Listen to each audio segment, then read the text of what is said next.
going to look at the two.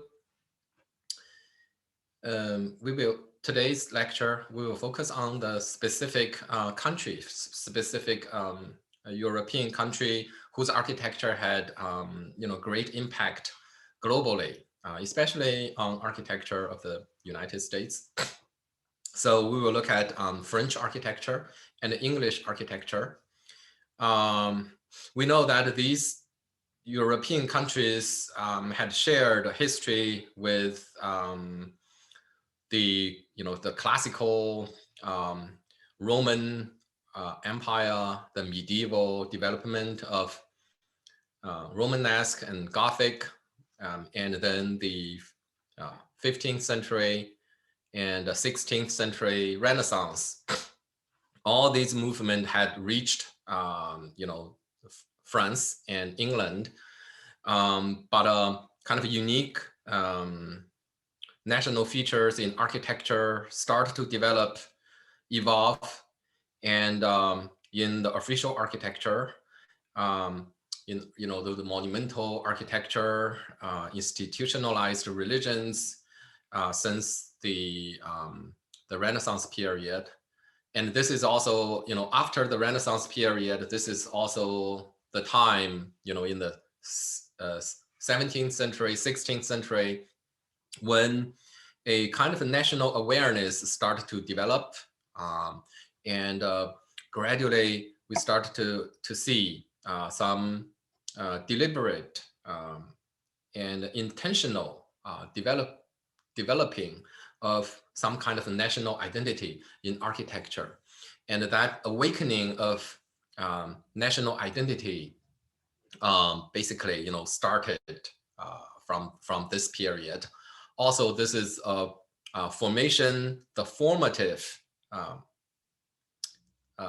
period for these independent countries in Europe as well.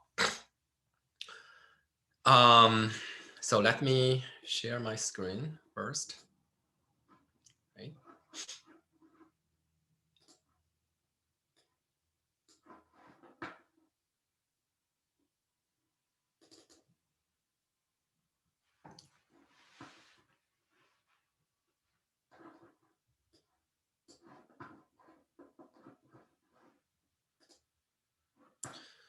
So in this lecture, we will focus on French Classicism and the architecture of Absolutism, and focusing especially on the period of the 17th century, which corresponding the Baroque period in other part of Europe. But France is a little bit kind of unique because during the 17th century, large part of the 17th century, France was under a centralized government. The 17th century witnessed the expansion of royal power, especially in the court of Louis XIV, and concentration of power created an architecture known as architecture of absolutism. And some Baroque feature can be observed in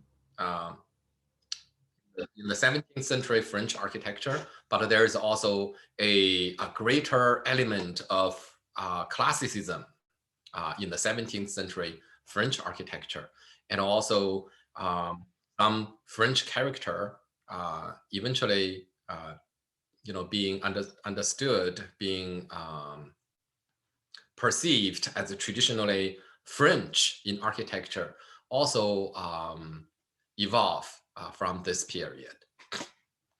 When I say it is in the 17th century that kind of a national identity started to be awakening, it is because before that, Europe was very fragmented, very fragmented. Italy was divided into many smaller countries. Some of them were republic, some of them were under papacy, and others ruled by a duke or duchies, etc. So there's you don't have a sense of Italy. You can't talk about Italian say, in the 1400, because there's no Italy. There were just the Republic of Genoa, the Venice Republic, the Papal country, and the Naples Kingdom. So there's no Italy. Same can be say about France. It's very hard to say, of the France in the modern concept, because they were divided into many smaller kingdoms, and there was a French king ruled from Paris, but the king's authority did not reach much farther away from Paris. All right, so France was equally fragmented, made up of semi-independent feudal provinces, and they were pretty much independent. And a part of France was also under the British domain, and others is under the same rulership as the royalties in Spain or in Germany, etc. So it's also very hard to talk about a French identity before the 17th century.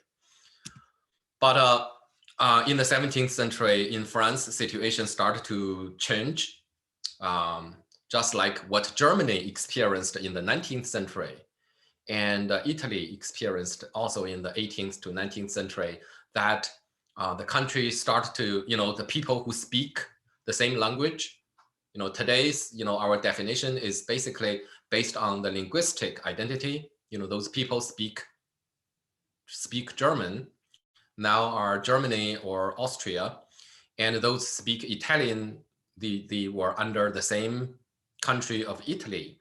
But, before the 19th century, that was not the case. There were many, many smaller regimes. So France started relatively earlier than Italy and Germany, that process. In the 17th century, there was already a very powerful central government emerging and unifying, and a French identity started to emerge in the 17th century. Before that, France shared a lot common movement with continental Europe. For example, during the Renaissance period in the 15th century, for example, the French architecture was also touched by the Renaissance movement. Anecdote had it that Leonardo da Vinci resided in France during the later part of his life, and probably influenced French architecture in the 15th century. So this is an example before that unification, before that centralization.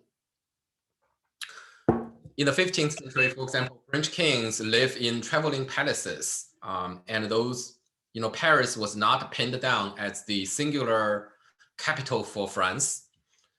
French king basically live in separate, a series of castles known as a chateau in the Loire Valley area. And this is one of the royal chateau known as the Chateau of Chambord. And it was built in the 16th century, and it had kind of a combination of Gothic verticality with Renaissance horizontality. Right? We know that French was the original land for Gothic. Gothic architecture in the 13th century first appeared in France, or in the area today we call France. Verticality was a very strong element in French traditional architecture, in their vernacular architecture, chimneys and towers, spires, and also the steep roof is also a French character.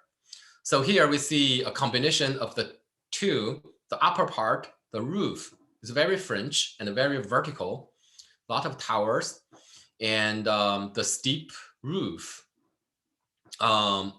with those windows and showing the roof. Later, this kind of roof is going to be known as the Mongsar Roof, named after, the 18th century French architect Mongsar. But of course, Mongsar was following a tradition, right? In French architecture, roof is very often visible. It's very steep, very high-pitched, but the lower part is very horizontal. And that is touched by the 15th century pan-European phenomena of Renaissance restoration to classicism. And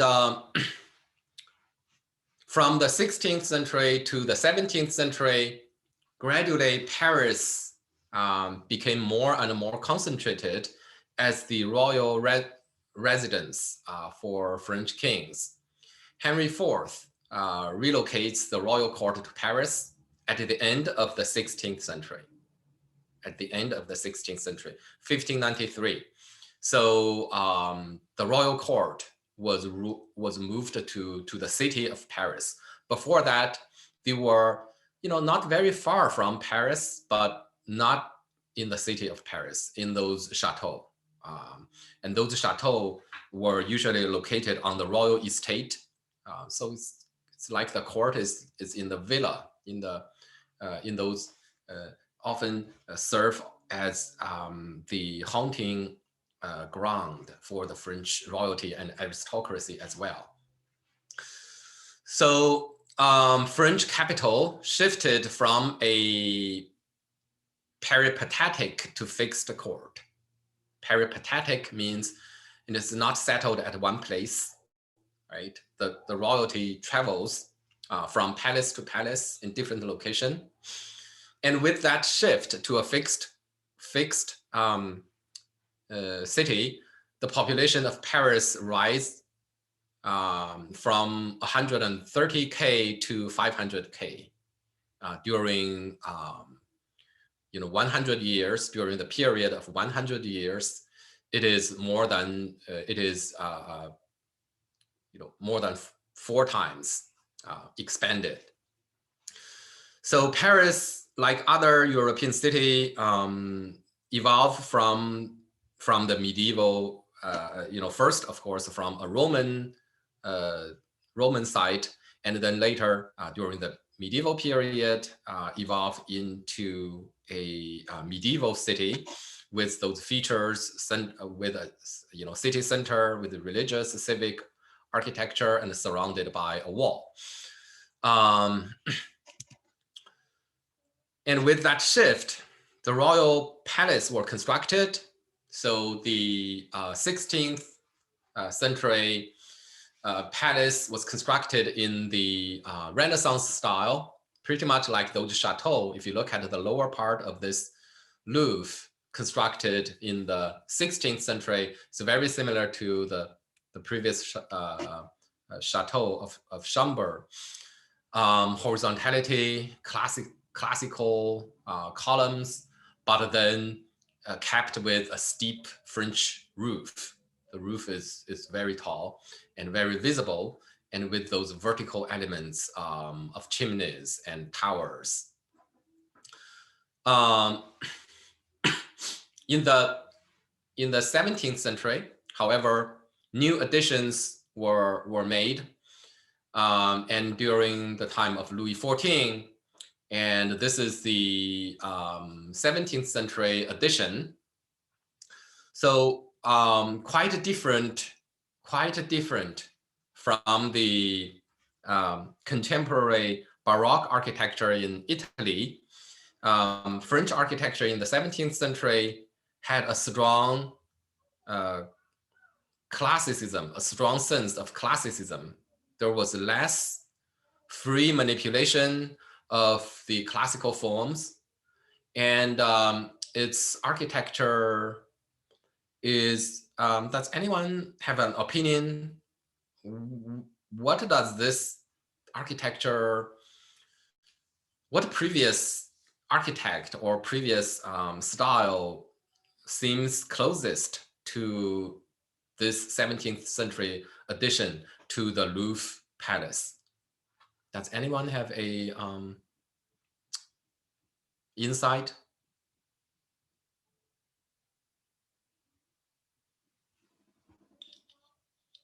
It certainly does not look Baroque, right? But there might be some kind of precedence. Any insight? What does it look like? You know, try to activate your memory of the previous architecture and architect we covered so far.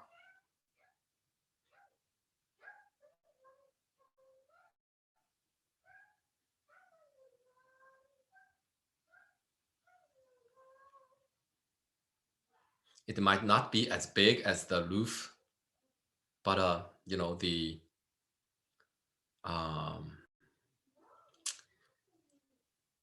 symmetry, the facade division,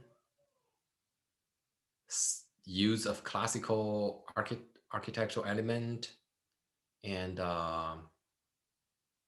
with a certain degrees of kind of standardization. Any idea?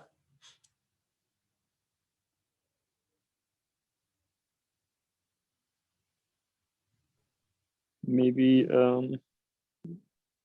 do you say it? Palladianism. Very good. That's also my observation. I think the closest examples we covered so far is Palladio, right? Palladianism. So there's a strong sense of Palladianism, the symmetry. You know, Palladio's villa are much, much smaller, but that kind of a symmetry and following the classical model very closely, but kind of standardize them into this 5-section division, a middle pavilion, right? A temple front elevated on a base, and a 2-end pavilion, very symmetrical, and then a colonnade connecting them. Villa Barbaro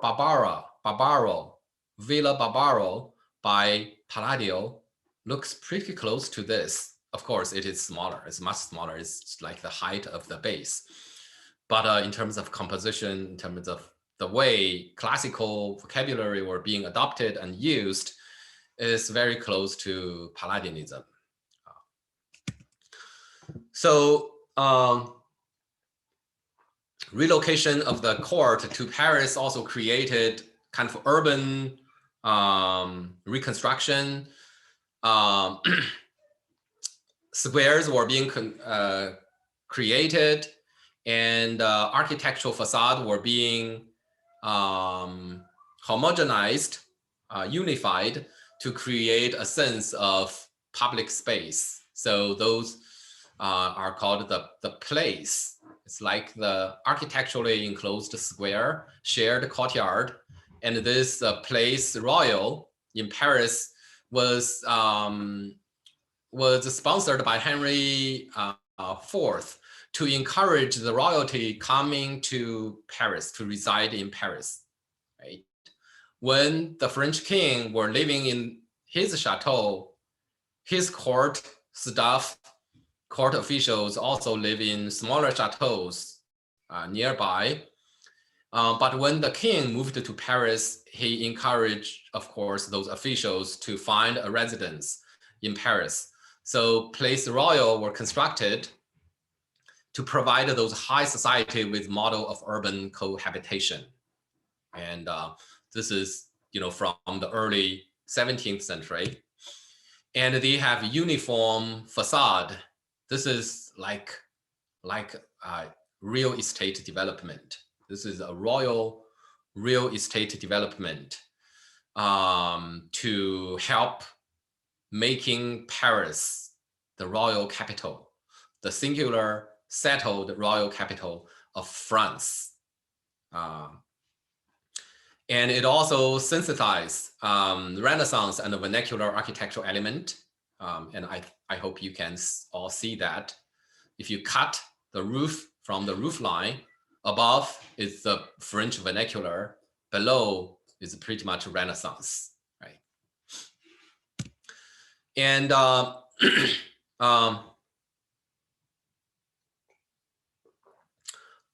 but there is also a kind of a Baroque element came into play, although in France, kind of a classicism often predominant, since the 16th century.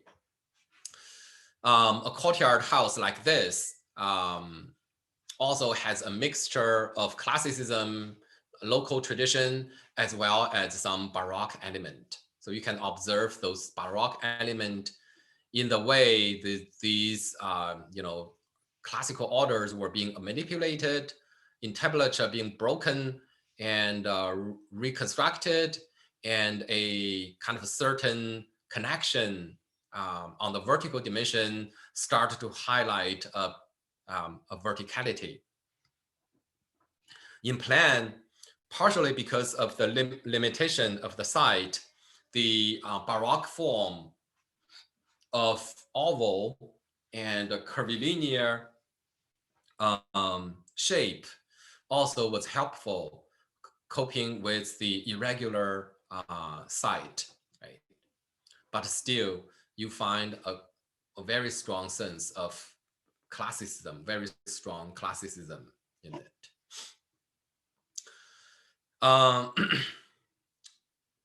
Maybe the Baroque spirit is best expressed in the French planning, especially in the planning of the royal garden. So French royal garden had been evolving from the medieval period, from out of the monastic tradition adopted by the royalty, and in the 16th century and the 17th century, especially in the 17th century, those gardens were planned in the Baroque fashion, featuring the geometry, a geometric network of avenues and linear element on the natural environment, and especially the use of diagonals that first appear in the 16th century reconstruction of Rome for the connection of those pilgrimage sites. And now here, there was no need for that shortcut connection, but this kind of a fork-like radiating avenues were adopted at the front door of the Versailles Palace, the royal garden, right? And the French Baroque planning operates through extension and projection toward infinity. There was a strong sense of kind of a infinitively expanding the design into ever expanding territory. If you look at the Renaissance garden, there is a strong sense of confinement, right? The Renaissance garden are usually designed within an enclosed border. But the Baroque garden highlight that infinity. The avenue, the strong accents, seems as if they can extend, endlessly into the distance. It also seems as if you can repeat the same pattern on all directions, but that expansion continued to strengthen the central axis. This is a product of the rising royalty the government of absolutism, especially under the rulership of Louis XIV. So there is it's an open network, right? It's no longer confined. So this open network was kind of was given a sense of location by a network of nodes. Those nodes are often square or circular element. They could be a square, they could be a large court, they could also be a fountain pool, circular fountain pool, surrounded by a kind of circumambulation passage. But these are the joint in that network. And both the joint and the linear element can be extended. Right? So there are royal garden. There were also aristocratic garden. One of the most famous French garden during the 17th century was a garden belonging to Nicolas Fouquet. Nicolas Fouquet was the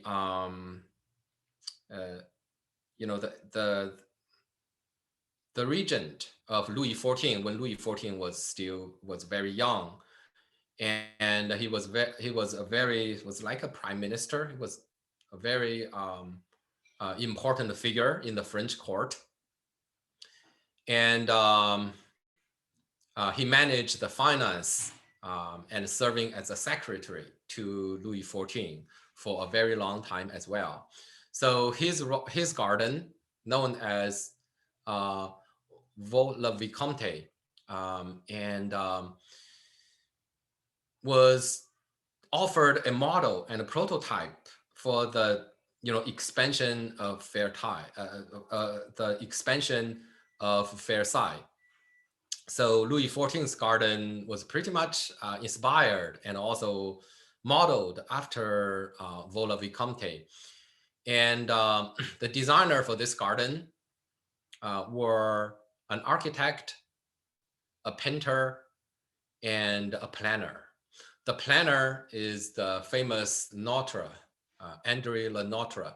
So he was the planner, basically laying out the framework of the garden, managing the landscaping, and doing the planning part. And Louis Lavaux was an architect, so he was more responsible for designing specific buildings.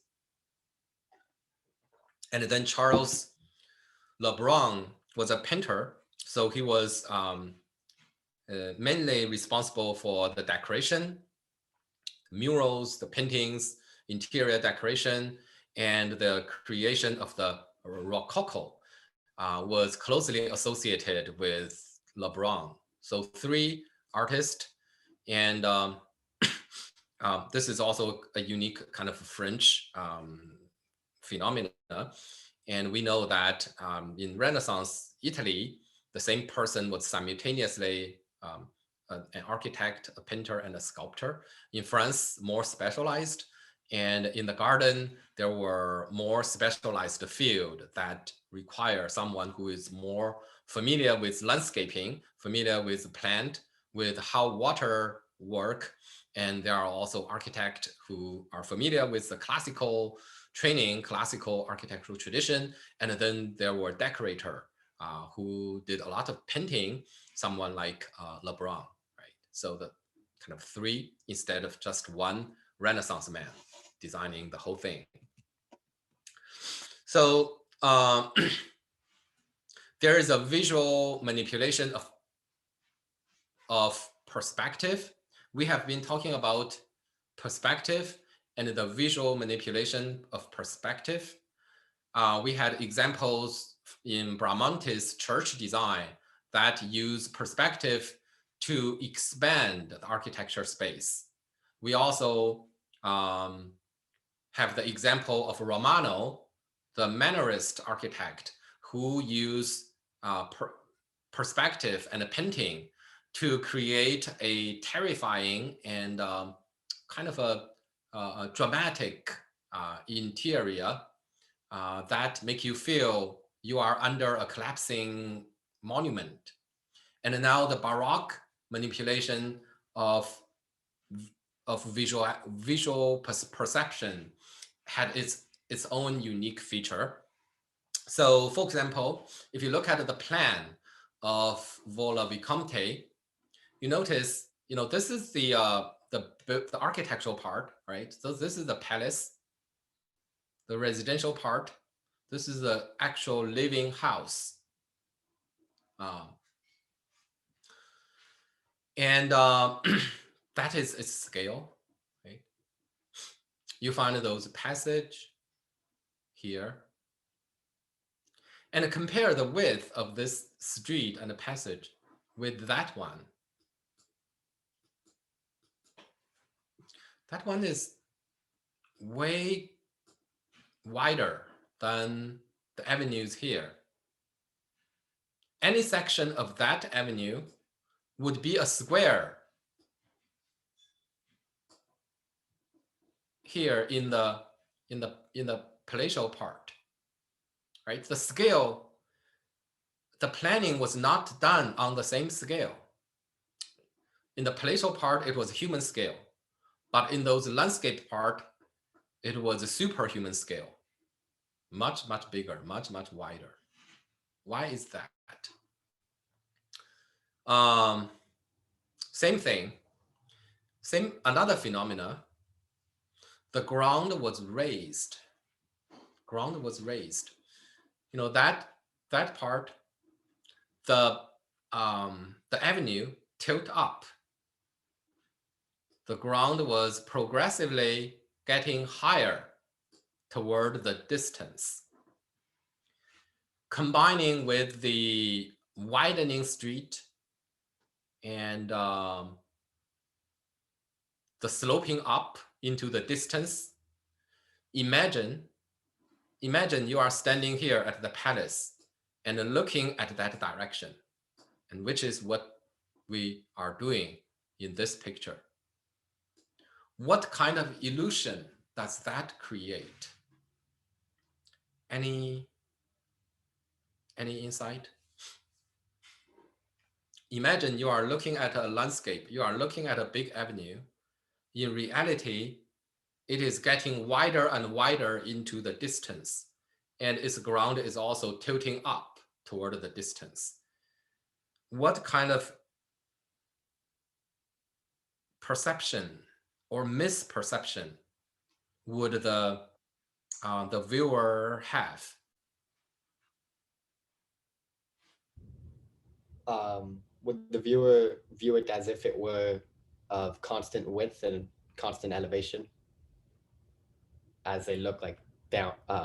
Like it would appear as if the road wasn't growing wider. It would be just like a straight road that is not expanding as it goes off into the distance. Mm-hmm. And that's.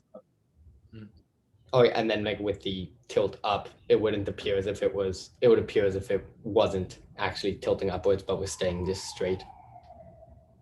A very important observation. Yes, in reality, when you are standing there, you wouldn't notice that it was widening up. It give you an illusion as if it was the same street, and you wouldn't. The tilting up is also very gentle, very gradual. So you wouldn't dramatically notice you are climbing a hill or something. You will misinterpret that it is just flat and consistent in width. Okay, that's very good. That's a very important observation. And yes, in reality, when you are there, that is how you interpret the landscape. So just a follow-up question. When Bramante painted behind the wall of the altar, the arch getting progressively lower toward the distance, you get an illusion as if the space is extended. And now, how would you feel the distant object in this case? Any insight?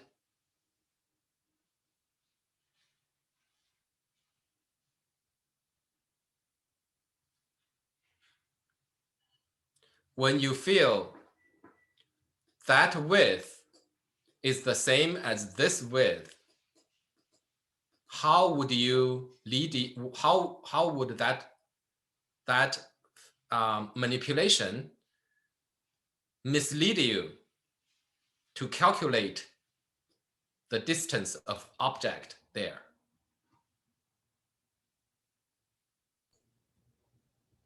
It would make it appear as if it were closer. Exactly. So it makes you feel that the distance was not that as far as it really is. So this is the opposite of Bramant's manipulation.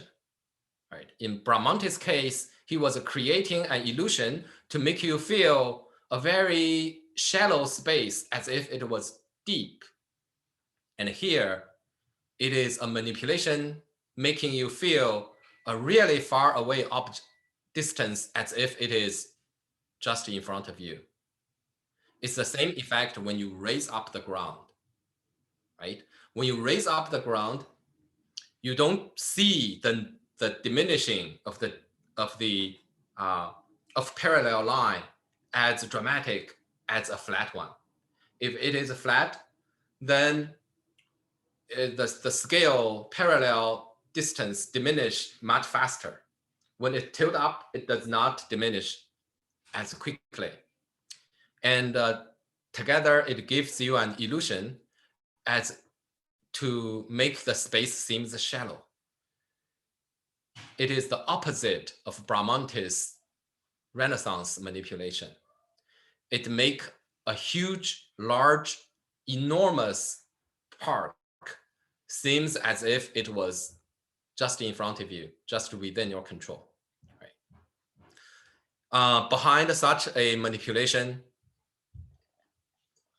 is a desire of dominance, dominating the landscape, making enormous space under control, as if you can put it in your pocket.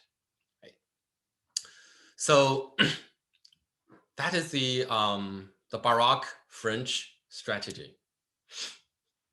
So here, we didn't cover Renaissance garden, but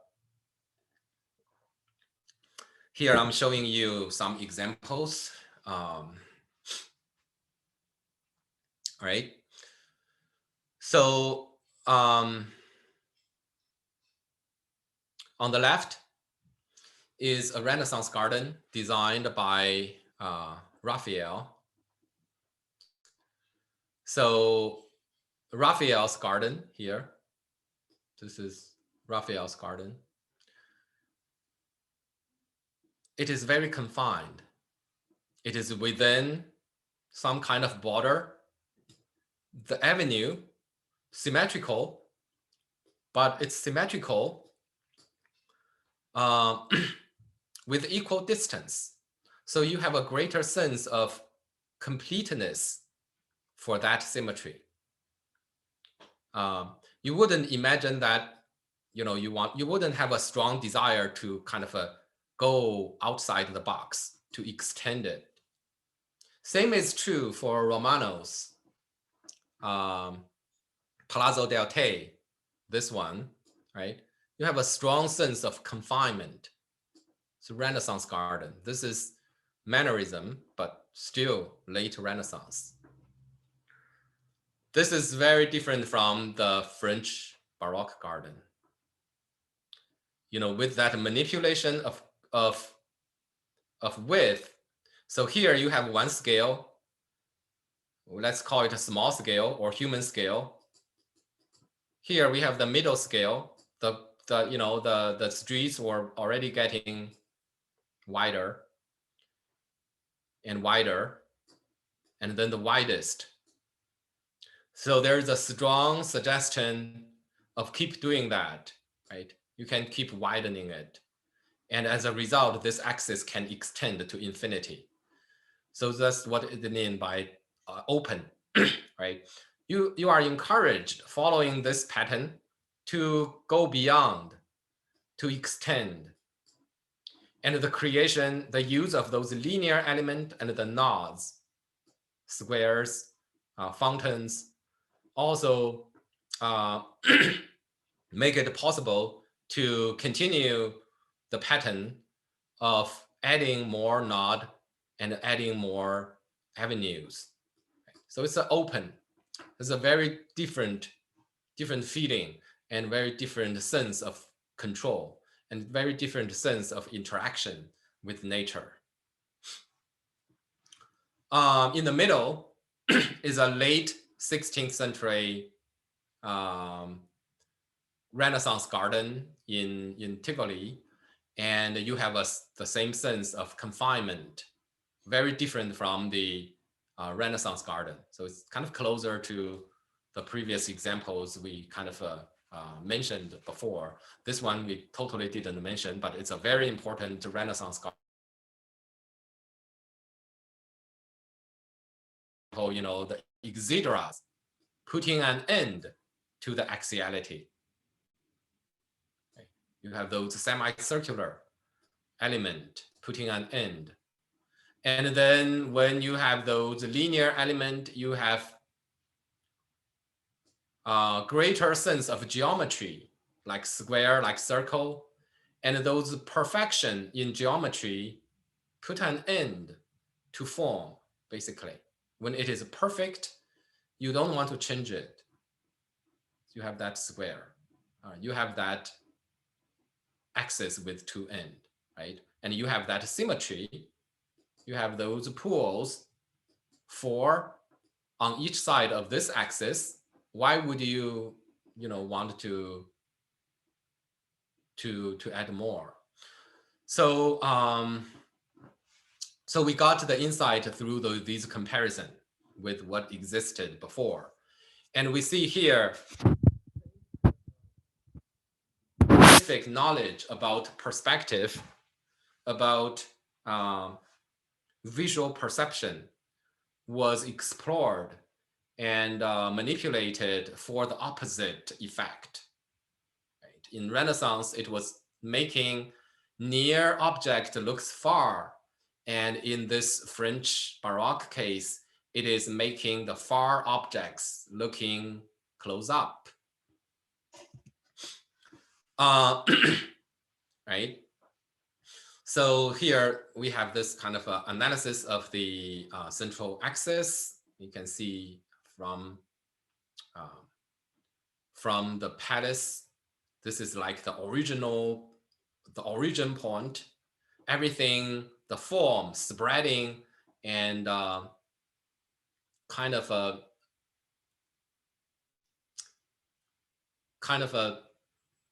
radiating and from this origin point. Looking at this plan, it always reminded me of the first episode of South Park. So for those of you who know what I'm talking about, you might smile. But, so that's the original point, and those expand out.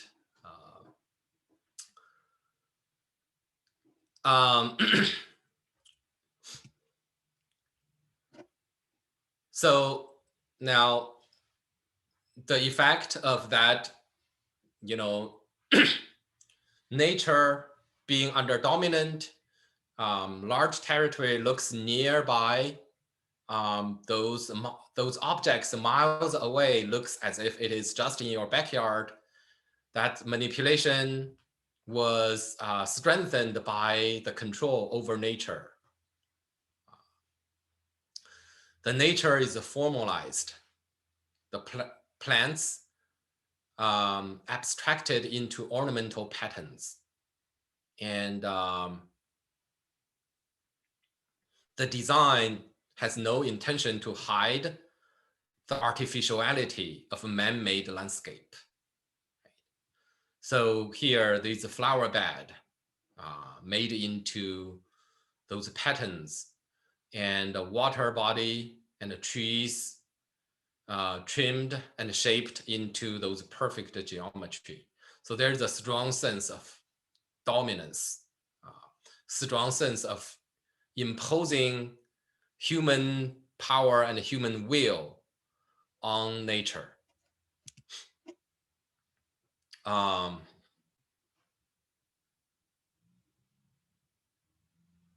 So yeah, basically the here we are looking at the opposite direction. You know, if you go into those distance, and of course the perception is going to be opposite, right? Looking at that direction. Looks farther away than it really is if you stand really back. And this from the palace direction, those far objects looks nearer. French geometric garden, although from the air you might get a very clear vision about the whole master plan, but that does not mean there is no surprise. Everything is revealed when you are traveling. When you are traveling, there are a process of hide and seek, you know, that kind of revealing and traveling because of the manipulation of the levels. Right? You get a very good picture of the whole thing by looking at the plan, by looking from the roof or the upper floor of the palace. However, if you are walking in the garden, at some point, a pool is disappearing from your vision and then reappearing when you approach it. And that is because of the height manipulation, right? So you walk toward here and that water body is going to disappear from your vision. And then you walk down and you discover there's another water body. So the manipulation of height of the ground would help to create some surprise, unexpected vision, an unexpected view while, you know, strolling in the garden. So yeah. So here show you one section of wall along the central axis. So it appears as a linear element in the planning, but it is not just a one flat big avenue. There are up and down. Sometimes you need to go from the side and walk up to the central passage again. So so this is one example. So here we have the fountain, highly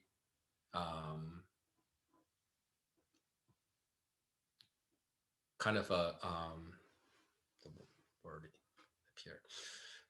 The stone were coerced in their kind of surface, creating a robust look of this architecture, and making those kind of classical arch and motif seems more bucolic.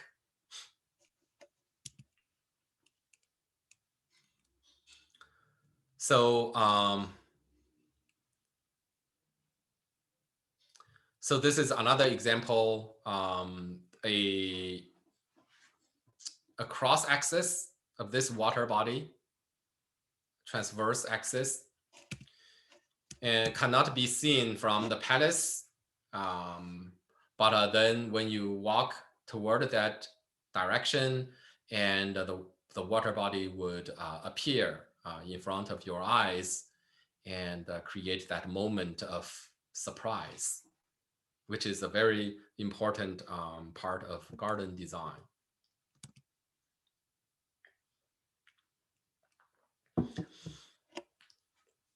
the manipulation of perception using perspective, using the advanced knowledge of perspective, was not only in the master plan, but also in specific decoration. So on a wall, a painting appeared that does not make much sense. If you look straight using the normal standpoint, looking at this mural, you have no idea what it is.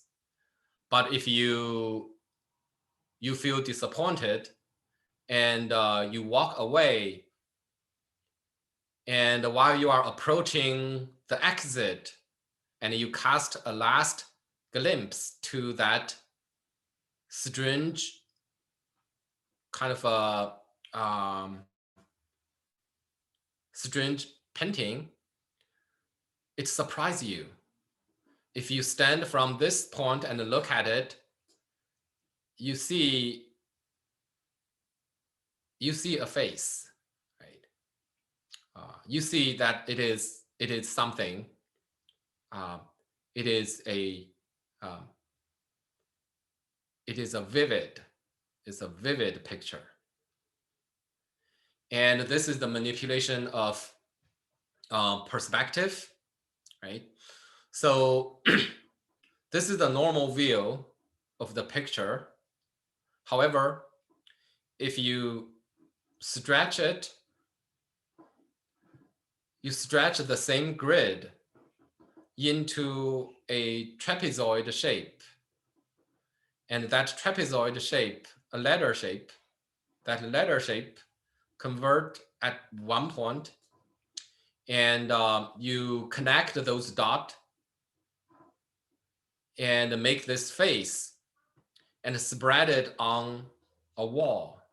So if you look straight at that wall, the picture does not make sense because everything is so distorted. However, if you stand at this spot and look back, you get a restored picture like that. But in order to perceive that image, you have to cut your connection with the reality of the world. You have to reimagine that you are looking straight at a smaller panel and all the other straight object as oblique. And you have to make that mental gymnastic to cut yourself away from reality in order to enter the illusionary reality of that, which is a false appearance. Right? Such a manipulation of perspective had appeared as early as the 16th century, more than 100 years before the creation of the French Baroque garden. In this very famous painting by Holbein the Younger, a Renaissance painter, a Dutch Renaissance painter, the title of this painting is The Ambassador.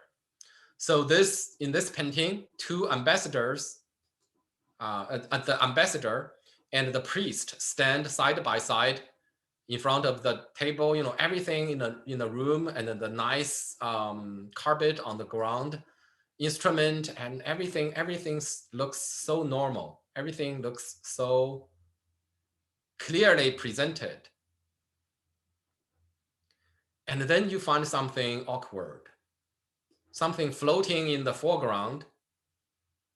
Looks like a loaf of bread or a cloud. You have no idea what it is. And then if you stand from the side, look at it, you notice it is this. Right? But as soon as you see this, as soon as you see the skull, everything else previously make perfect sense, no longer make any sense. All right, so you have to make that your mind should be either this or that. It cannot be both. So as soon as your mind understands the picture as the skull, everything else is distorted. Right? Look at that carpet. Images like this play with the concept of visualization. It challenge, it question, what do we see? What do we actually see? And what is illusion? What is reality? And does what we see, something we see, is actually the reality? It really put a big question mark to that. It's very profound. So is this reality or is that reality?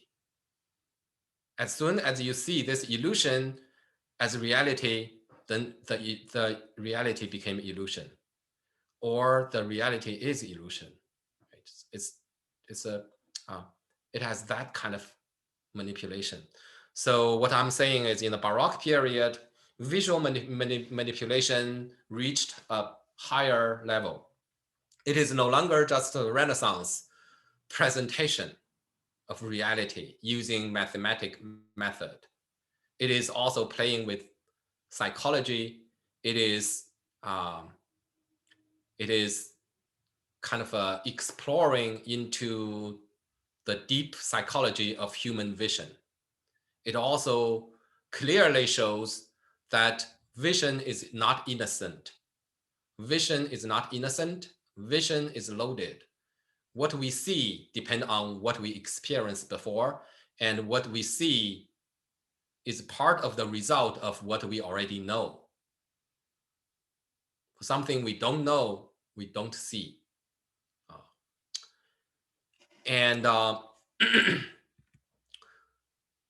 So the garden had that element in it as well, as another kind of visual manipulation in addition to the master big plan.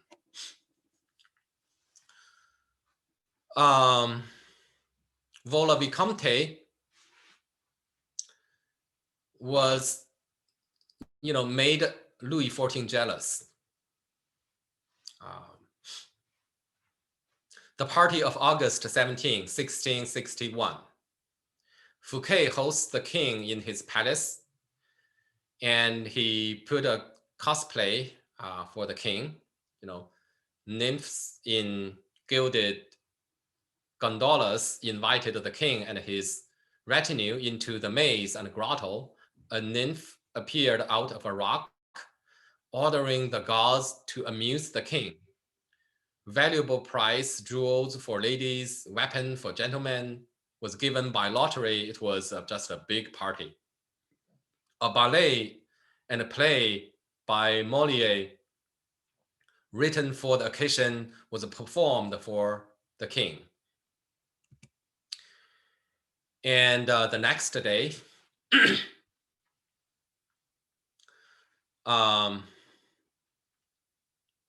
Fortuyn wrote, on August 17, at 6 in the morning, Fouquet was the king of France. At 2 in the morning, he was nobody. He was arrested. Louis XIV commented in his memoir, seeing the vast establishment that this man had projected and the insolent acquisitions he had made, could not help but persuade my mind of the excess of his ambition. The estate was confiscated, and Fouquet was imprisoned, and a lot of the stuff moved to Versailles, and the Versailles Palace was expanded and reconstructed to match the beauty and grandness of Fouquet and more. So Louis XIV, he was a little boy when Fouquet was already an important court court official. He became the king at 5. And, he was a very complicated figure. He loved art. He had a great collection. And he also had great military, political ambition. During his reign, he expanded the territory, consolidated the royal power, expanded the territory of France, conquered a lot of land, and had a lot of battles and won a lot of battles. But at the later reign of his life, France was also in decline. So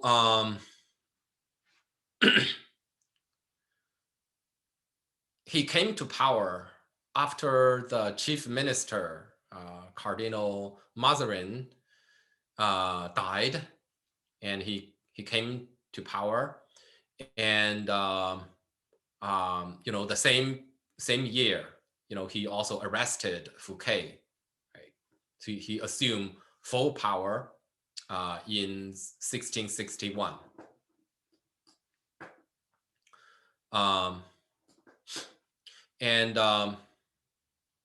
After that, almost immediately, he started transforming Louis XIII, his father's modest building lodge at Versailles, into a royal residence. Before that, Versailles was just another chateau, right? Just one of the many royal chateaux.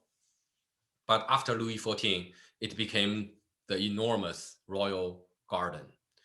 And in 1682, in the later life of Louis XIV, he stayed mostly in Versailles instead of in Louvre in Paris. And he died at age of 77. So he was also known as the Solar King. He compared himself to the sun god Apollo. And he dressed up like Apollo in ballet. And he expanded and reconstructed Versailles. So Versailles is a projection of the king's power, right? But it followed a lot of the same kind of design strategy of Villa Volvicomte. And so here we have the royal palace, the original lodge of Louis XIII is just here. And Louis XIV expanded, and later Louis XIV put more to its side.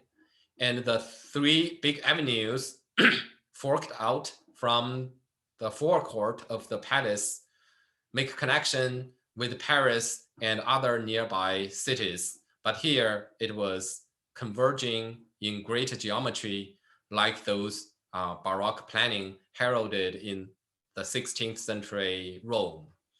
And linear element expanding toward the distance, which makes distant objects look nearer. So those objects are much farther away than the looks.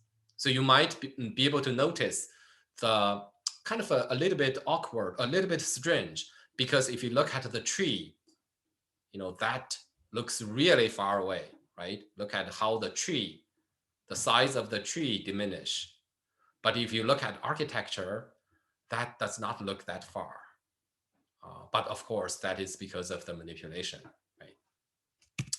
So much of the visual element had already appeared in Volvicomte. It's only at Versailles, everything is on greater scale, bigger and more. Right? So it kind of represents the typical Baroque planning, a network of street and avenues and joined. And the linear element network is not only orthogonal, but also diagonal. There are diagonal elements creating shortcut between those focal point of the node, right? And this is the characteristic Baroque planning.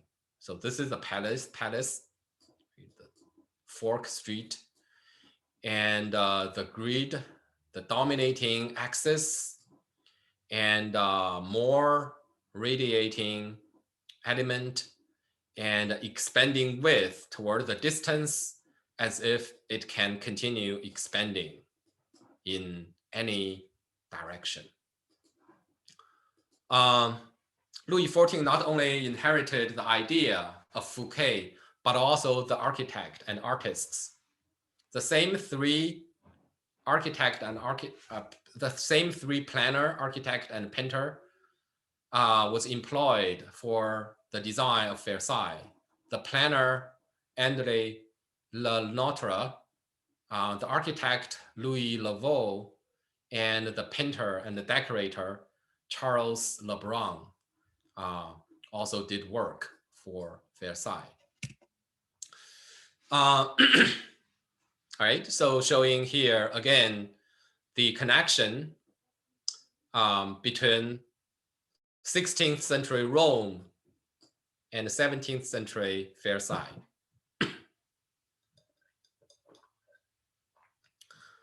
The difference is Versailles is more systematic.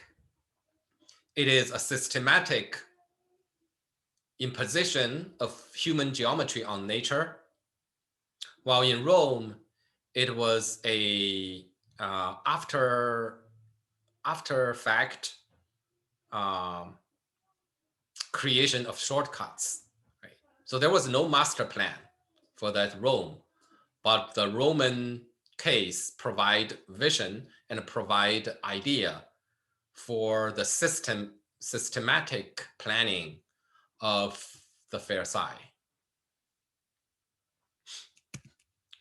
So here again, you might notice the contradiction and misinterpretation of distance. Look at the width of that linear element and look at trying to figure out how far that is, right? So it's a challenge. Such Baroque planning eventually became influential in 18th century all over the world. New planning for metropolitan cities throughout the world adopt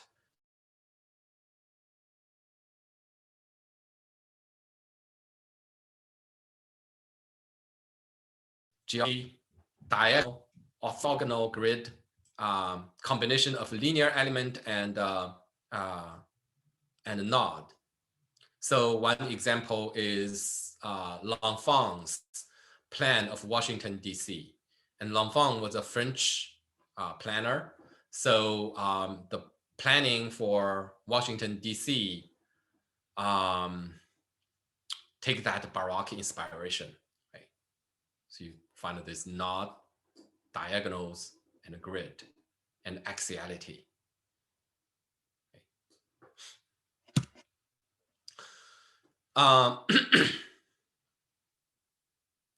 So here, I'm just showing you some kind of philosophical thinking about human vision, perspective, and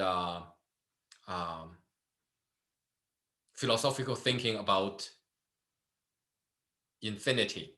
Right? So of course, architectural design, planning, perspective is not isolated from the general intellectual environment of the time.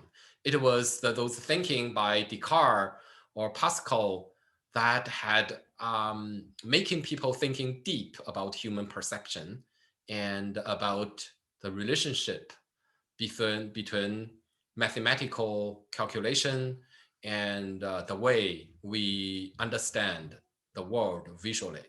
Right? So there were scientific background, scientific base for these spatial manipulation. And there were also full of surprise, right? Again, the big picture, the clear view of the master plan is only on paper And in the air, imagine you ride a hot air balloon in the air, you can see it. But once you are on the location, walking through the axis, there are plenty of hiding and revealing. So for example, from the top, you walk closer, one lake appear, and keep walking, another pool appear. So the views are revealed to you progressively, and you have so you have the pleasure of being surprised, and a beautiful vision suddenly appear in front of your eye, and that is the part of the visual design for the pleasure of enjoying a garden. Versailles was also a great engineering work. There were approximately 14,000 fountains fed by mechanical water system, and the largest of its kind in Europe, that pump water from the Seine River 163 meters uphill.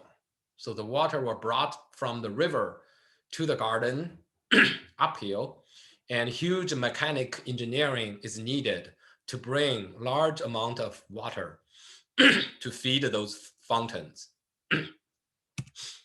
And the king also had developed a kind of elaborate, excuse me, body politics in his court. So this plan shows the original chateau and the Louis XIV expansion and the later addition, right? So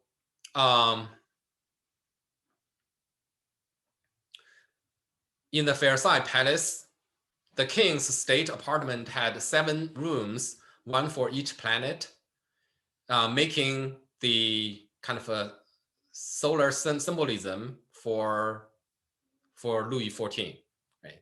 So the sun room, that is the Apollo room, served as Louis XIV's sleeping chamber, and he was surrounded by those 7 planets. So here you have this kind of interesting combination of scientific, astronomical new discovery with the, I mean, how would you say that? How would you talk about someone who believed he was Apollo, or he was, the sun god, right? So his imagination, his grand imagination, his kind of a megalomania perception of himself. Louis XIV also established a daily ceremony centered on his body, which the nobilities were obliged to witness. And he put detailed record about that. He follows specific schedule, and all those daily activity, eating, getting up, brushing your teeth, having a meal, is ritualized. So for example, the first step, the lever, which is the waking up ritual, took 2 hours. 8 o'clock in the morning, the king was woke up by his valet and attended by his chief physicians, surgeons, and his childhood nurse. 8:15, the curtain were drawn, king receiving those granted or purchased the right to meet the king. And after mass, the king dresses while receiving lesser guests. As the king entered the hall of mirrors, the lever is finished. And then followed by the coucher. That is the night, which is basically reversing the lever. So,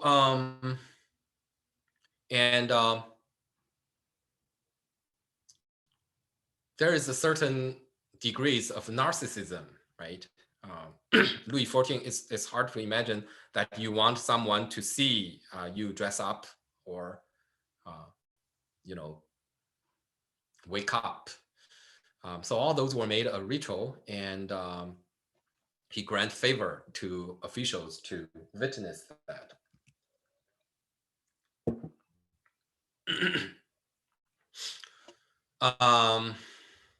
And he also would punish those who did not respect this kind of this daily details of his personal, quite private activity. And so there are some record about Louis XIV commenting on someone, he is a man I never see. What he means that, that person had never show up to see him, waking up from his bed. So since the late 17th century, Versailles became the de facto capital and became the true center for French politics. And here, the personal life of the king was combined with the national life of a whole country, right? So his bedroom is next to those major halls of assigning peace and war. There's also the famous gallery of mirrors, right? Which is basically there. It is the place where you can have the clearest vision from above to see the garden behind. And it embodies the importance of gaze in court society and serve as the emblem of vanity. You have those mirrors, right? Why do you have that mirrors? You want to see yourself every moment when you are moving in that space. That's that kind of mirror. But there are also more serious space. For example, there is a hall of war and the hall of peace. The Versailles Treaty was signed there in 1919 at the Hall of Peace to conclude the First World War, right? So you find the conflation and the identification of the king's personal life with state affairs. So he had a lot of war.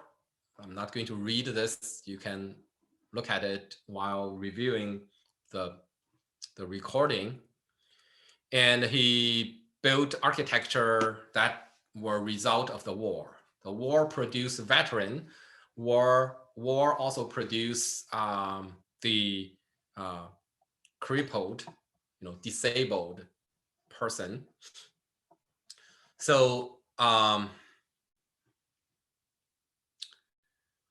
the hotel Royal, the Invalids, was built for that purpose. It is like a camp. And it was designed by Brandt and Hadouan Mongsar. Mongsar was the architect, 17th, 18th century architect, after whom the French steep roof was named. We call that Mongsar Roof. He helped to popularize it, making it a French signature, but of course he did not invent it. But he was a designer of this Invalid complex, which is a self-sufficient utopian community. It includes living quarters, refectories, brewery, cemetery, vegetable garden, and a church. So several thousand veterans would live a semi-monastic life, spending time doing handicraft of attending church twice a day. So they're almost like a concentration camp, right? People live and stay and die there and doing handicrafts. The most famous part of the Invalid complex is its church, right? This is here, we have a engraving from 1676 of this Invalid complex. This is the inner courtyard, and the public face for this compound is the church of the Invalid, designed by Mongsar.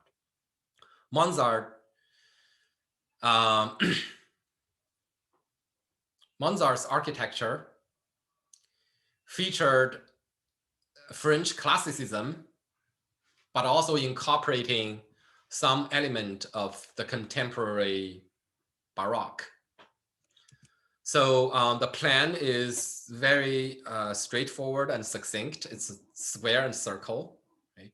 You have a square and you have a circle, and you have a Latin cross. You have a Greek cross, basically a Greek cross, highlighting the centralized feature. And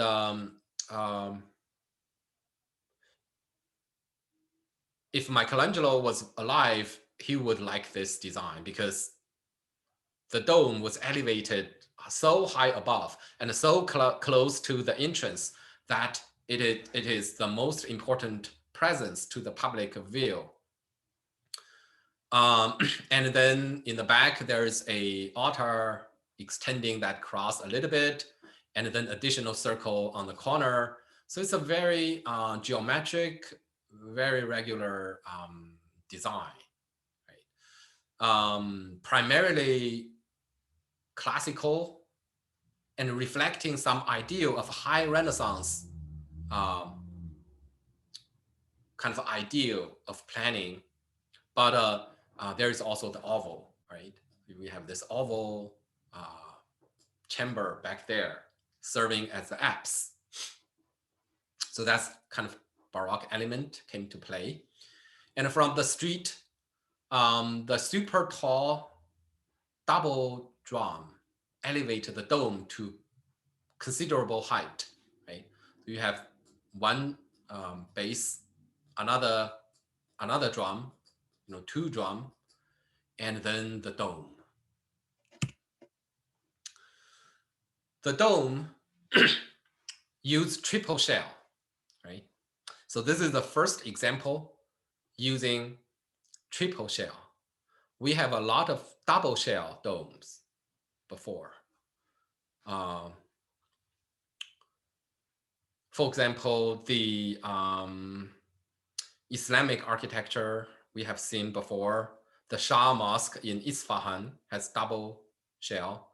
A lower shell is masonry, an upper that produce an appropriate height for the ceiling for painting to be visible from the ground.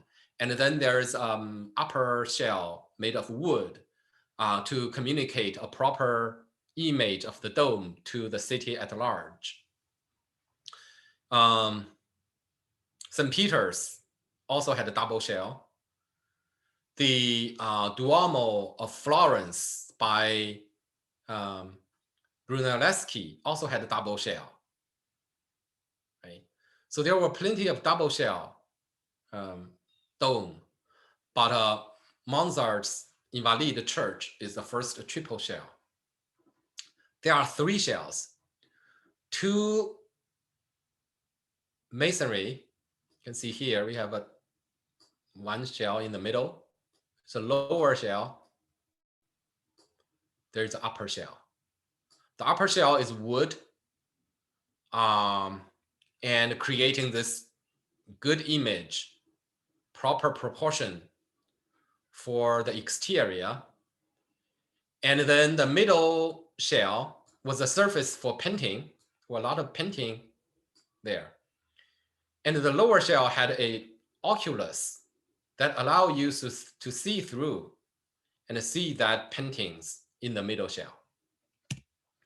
The interior phenomena is creating an illusion of something that is, that is beyond the actual architecture, right? So this is the oculus, and that is the painting. That painting is on this surface, and you see through it through this oculus, through the lower shell. And that, of course, created a more believable image of sky, because there is a real distance between the window and the actual scene of that heavenly vision. Right. So it's also a manipulation of the vision. It created that using real distance to create a more believable image of heaven. And that manipulation was made by the Baroque manipulation of light, because there were holes that would allow light to penetrate in between the lower shell and the middle shell. That would make the using natural light to illuminate that ceiling, which make it even more lifelike. You would have that sky looks more real because of the existence of natural light. And that manipulation of natural light came from the Baroque idea. And in this case, it is combined with a very classical form and composition. Right? So we see in this kind of mixture of a lot of previous stuff we have been talked about.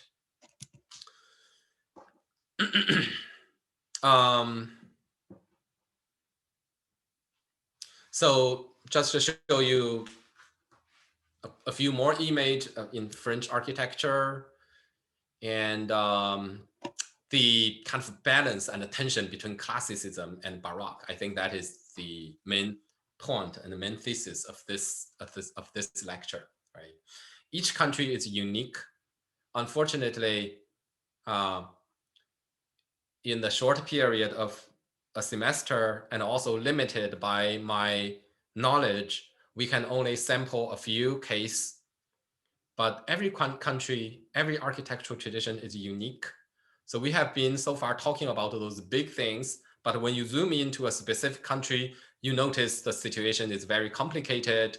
The same Baroque was combined with local convention and other element and create those unique architectural traditions. And the French is such a case. And the next kind of British example is another case. So let's see. Yeah, it's already 1:23. So I think, I'm not going to move on to the English case. So we will cover it next lecture. And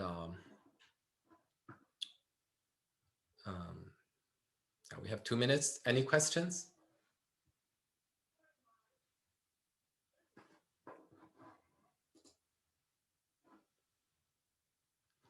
All right. So have a good weekend and enjoy the good weather. And see you next Tuesday. Thank you. Professor. Welcome. Thank you. Nice day. Thank you.